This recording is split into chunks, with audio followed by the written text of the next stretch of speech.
Assalamualaikum warahmatullahi wabarakatuh. Waalaikumsalam. Alhamdulillah, salatu wassalamu ala rasulillah wa alihi wa ashabihi wa mawalah. Allahumma sholli ala sayyidina Muhammadin al-fatih lima ughliq wal khatim lima sabaq nasiril haqqi bil haqqi wal hadi ila siratal mustaqim wa ala alihi wa sahbihi haqqa qadri wa miqdaril azim, amma ba'du. Ketua PAC Ansor yang saya hormati, langsung saja. Betul apa yang tadi yang disampaikan. Saya akan mengupas hadis tentang niat. Saya akan membaca kitab Al-Jawahir Al-Lu'lu'iyah. Kitab ini mensyarah atau menjelaskan menjelaskan hadis-hadis yang terdapat dalam hadis Arba'in An-Nawawiyah. Para pemirsa yang saya hormati, yang dirahmati Allah, dalam pembahasan pertama ini akan membahas tentang niat. Niat yang disampaikan di dalam kitab ini yaitu hadis Kanjeng Nabi Muhammad SAW, mana ini yang diriwayatkan oleh Sahabat Umar bin Khattab radhiyallahu anhu, yang bunyinya Bismillahirrahmanirrahim. Qala an Amirul Mukminin Abi Hafsin Umar bin Khattab radhiyallahu anhu qala sami'tu Rasulullah sallallahu alaihi wasallam yaqul innamal a'malu binniyat wa innama likulli imri'in ma nawa faman kanat hijratuhu ila Allah wa rasulih fa hijratuhu ila Allah wa rasulih wa man kanat hijratuhu lidunya yusibuha aw imra'atin yankihuha fa hijratuhu ila ma hajara ilaih. Rawahu Imam al-Muhaddisin, yaitu Imam Al-Bukhari wa Imam Muslim.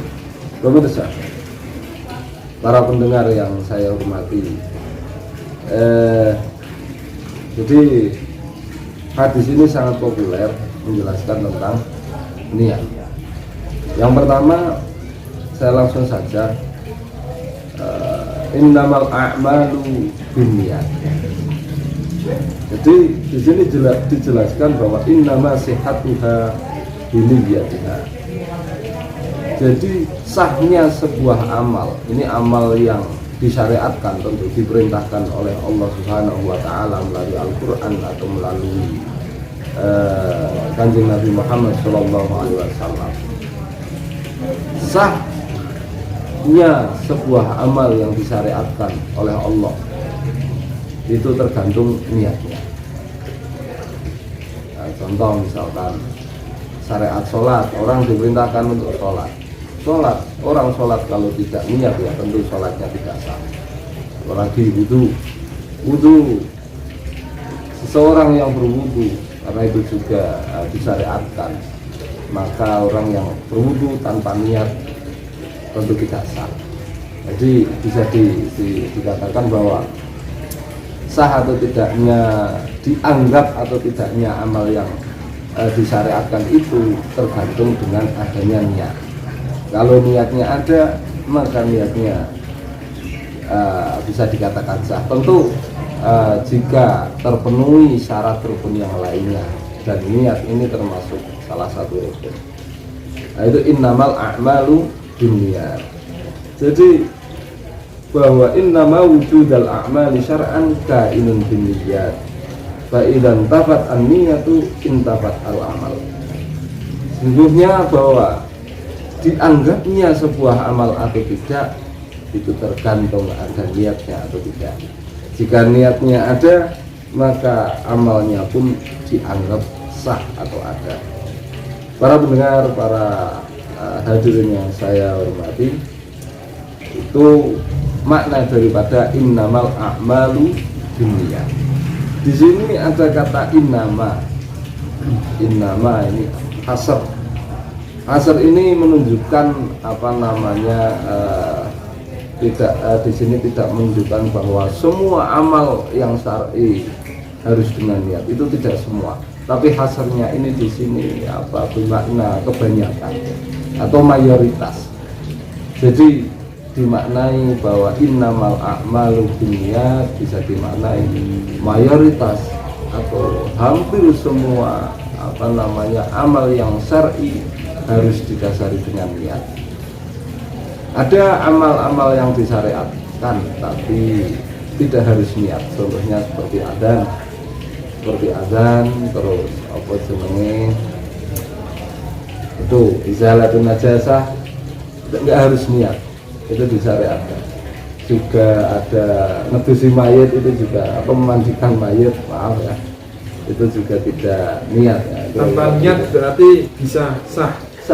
Adzan itu tidak harus nawa itu adzin kada wa kada wadah, jadi sah saja. Jadi amal yang disyariatkan itu contoh kalau seumpama Arab melakoni barang syai. Sekarang dibalik, kalau niat untuk melakukan kejahatan itu bagaimana hukum? Oh iya, baik. Nanti juga ada dalam hal niat ini ada hal-hal di mana suatu yang mubah, ya kan? Yang mubah itu bekerja, lalu makan, lalu mandi, lalu apalagi minum, itu mubah.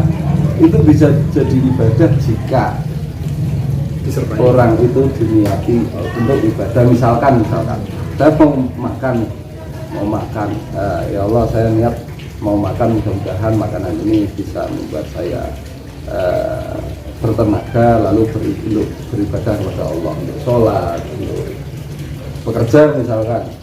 Ya dirati ya Allah saya niat bekerja untuk satu nafkah, yang kedua untuk misalkan untuk sanggup anak-anak saya mondok biar menjadi anak soleh atau soleha, seperti itu. Jadi satu yang mubah diniati yang baik, nah tentu bismillah, niat yang baik bismillah, insya Allah menjadi amal ibadah. Mandi misalkan, kalau mandi yang syar'i yang disyariatkan mandi wajib itu harus niat. Tapi kalau mandi biasa itu juga boleh diniati ibadah. Contoh niatnya begini, kalau mandi, ya Allah saya ingin mandi mudah-mudahan agar bersih supaya nanti ketemu orang itu orang lain tidak baik, itu kan satu niat yang baik, itu menjadi ibadah nantinya. Kira-kira begitu dari innamal a'malu binniyat. Jadi tidak semuanya yang ini kasrnya itu tidak semua-muanya, tapi mayoritas. Segala sesuatu perbuatan tergantung dengan niat. Itu ya. Meskipun dengan kejahatan juga. Tentu tidak. Tentu tidak. Nah, ini sebagaimana baca bismillah. Kalau sesuai niat juga baca bismillah, ya kan? Itu kan sama-sama menjadi satu awalan melakukan amal ya. Begitu juga niat. Orang niat sesuatu, niat kebaikan kepada ibadah yang sunnah, maka niatnya akan menjadi sunnah tambahan. Tapi kalau niatnya itu untuk maksiat, tentu malah niatnya itu malah dosa juga. Kalau niatnya sebenarnya bagus, tapi berujung kejahatan. Contoh, orang yang berburu di tengah hutan ingin memanah kelinci, nggak taunya malah sasarannya kena manusia. Niatnya berburu hewan, malah kena manusia, malah manusia yang jadi korban dan meninggal. Si pemanah itu nanti hukumnya bagaimana? Karena dia hanya niat untuk berburu. Baik, ini masuk kepada keterangan tadi kan innamal a'malu binniyat. Sekarang wa innama likulli imri'in ma nawa. Sesungguhnya setiap manusia itu akan mendapat sesuai apa dia niati. Ini dipahami nggak ya? Manusia melakukan sesuatu, dia akan mendapatkan sesuatu yang ia niati. Jadi yang dilihat itu niatnya, bukan dohirnya. Bagaimana nanti kemudian faman kanat hijratuhu ilallahi wa rasulihi fa hijratuhu ilallahi wa rasulihi.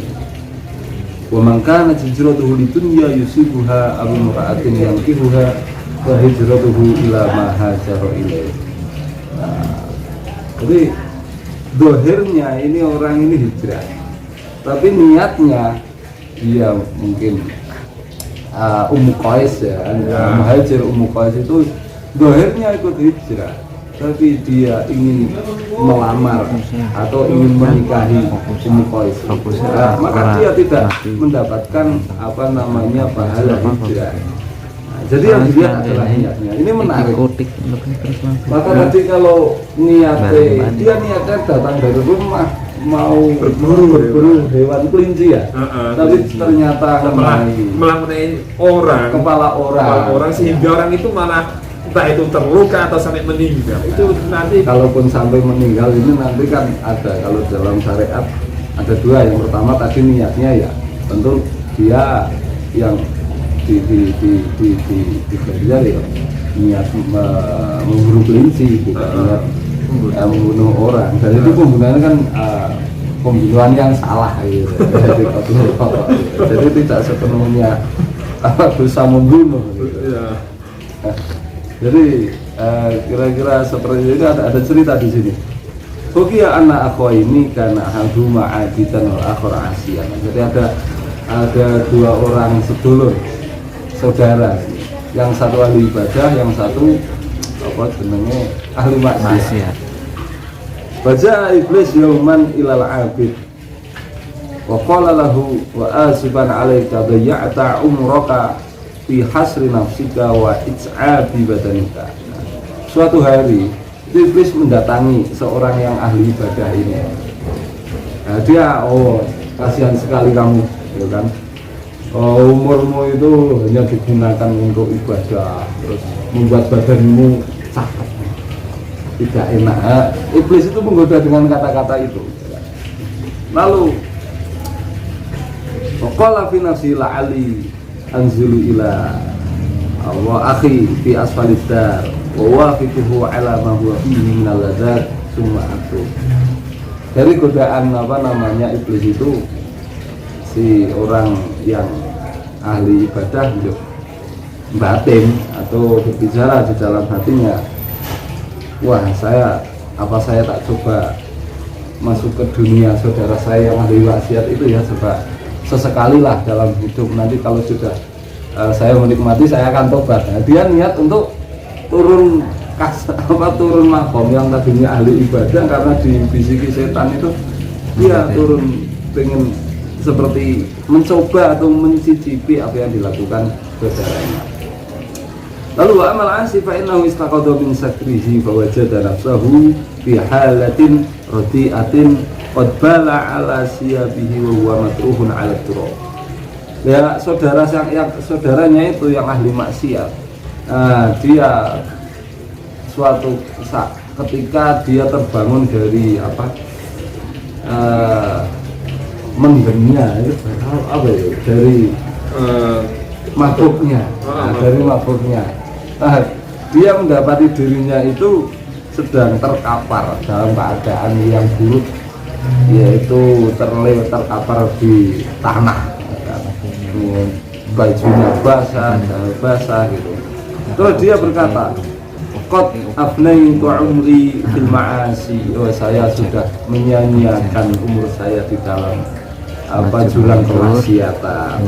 Wa akhi yataladzatu bi ta'ati rabbih, dan sedangkan saudara saya ia menikmati umurnya, hidupnya dengan jalan taat kepada Tuhan.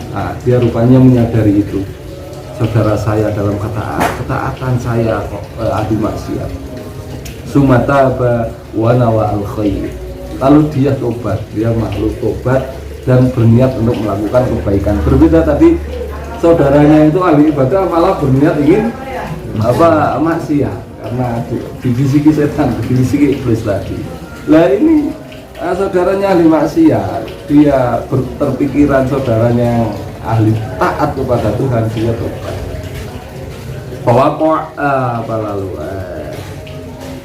Tola aliyuwa fiko akhohu ala to'ah. Lalu yang ahli maksiat ini mencari saudaranya itu yang ahli taat pada Tuhan, mencari wa nazala akhuhu ala niyatil maksiyah. Yang dicari itu justru memiliki niat maksiat. Bahasa kotor ala akhihi, mungkin ketemu lalu tabrakan, jatuh menimpa saudaranya, bahwa qa'a mayyitaini, mereka berdua malah jatuh bersama-sama, mati semua. Fayuhsaru al-abid ala niyatil maksiyah. Lalu bagaimana nasib keduanya itu?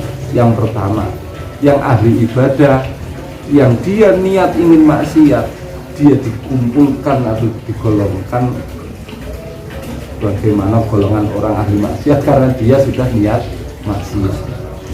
Wa yuhsaru al-asi ala niyatit ta'at. Nah, yang ahli ibadah ini, yang ahli maksiat ini karena sudah niat untuk taat, terus meninggal, dia dalam perjalanan berniat tobat, maka dia dikumpulkan dengan orang ahli taat.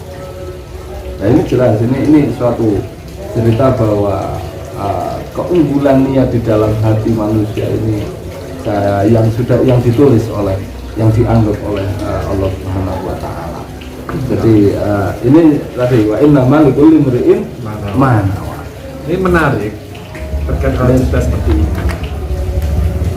Dikaitkan dengan yang hadis fajr ila rasulih ila akhiri. Itu kan niat yang tidak baik dengan dibungkus perilaku yang baik. Nah, ini kalau semua fenomena sekarang di zaman sekarang itu berubah. Niat yang baik tapi dengan dibungkus hal yang buruk. Contoh, katakanlah banyak orang yang beralasan saya ingin membangun masjid tapi dengan cara koruptor. Itu bagaimana? Niatnya itu ingin membangun masjid tapi dengan uang koruptor, katakanlah seperti itu. Iya. Tentu sama saja tidak dibolehkan juga. Niatnya baik, caranya buruk.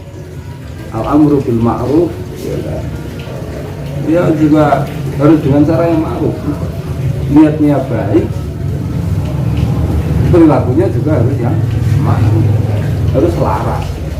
Jadi memang keunggulan umat Kanjeng Nabi Muhammad Sallallahu Alaihi Wasallam, jika dia niat baik kok belum melakukan itu, sudah diberi pahala. Kalau melakukan, dapat pahala lagi melakukan kebaikannya itu. Tapi niat baik tapi melakukannya jelek dengan cara jelek, kejelekannya pun itu mendapatkan dosa, korupsinya dosa. Nah, bagaimana uang korupsi untuk membangun masjid, bagaimana itu terjadi? Ini diibaratkan kita bangun rumah dengan di atas gundukan sampah, ya pasti akan hilang, tidak kuat. Nah, maka tentu ya tidak diperbolehkan. Ini menarik begitu soal niat itu. Ada satu hadis di sini di dalam syarah hadis Arba'in ini yang mengatakan bahwa niatul mu'min ablagh min amalihi wa niyatul fajir syarrun min amalihi. Niatnya seorang yang beriman itu lebih dalam, lebih luas, lebih bobotnya itu lebih lebih antep, lebih berat nilainya daripada amalnya. Nah, juga ada riwayat lain, innallaha azza wa jalla la yu'ti al-'abda 'ala niyatihi ma la yu'tihi 'ala amalihi. Allah Subhanahu wa taala itu memberi pahala seorang hamba atas niatnya itu lebih besar daripada pahala yang diberikan atas amalnya. Alasannya apa di sini? Li'annan niyat la riya'a fiha. Orang yang niat baik itu tidak tercampur dengan riya, pamer. Kan tidak mungkin orang pamer. Pamer itu yang terlihat, niat itu tidak terlihat. Disinilah keunggulan. Sedangkan amal itu bisa jadi tergantung dengan bisa jadi tercampur dengan pamer. Baik, ya mungkin itu dulu. Memang hampir buka dari saya. Sekian, assalamualaikum warahmatullahi wabarakatuh. Waalaikumsalam warahmatullahi wabarakatuh. Terima kasih banyak kepada Bapak narasumber yang telah menjelaskan terkait bab niat. bahwasanya niat itu sangat luas cakupannya. Dengan intinya kesimpulannya adalah semua perbuatan tergantung dengan niat, dan niat itu harus disertai dengan perbuatan yang baik juga. Niat baik disertai dengan perbuatan yang baik.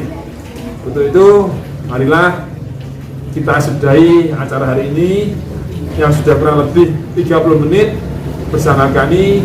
Terima kasih atas waktunya para pemirsa, dan mohon maaf sebesar-besarnya apabila kekurangan kami dalam hal berbicara maupun dalam hal fasilitas kurang memadai. Semoga bermanfaat. Wassalamualaikum warahmatullahi wabarakatuh. Waalaikumsalam warahmatullahi wabarakatuh.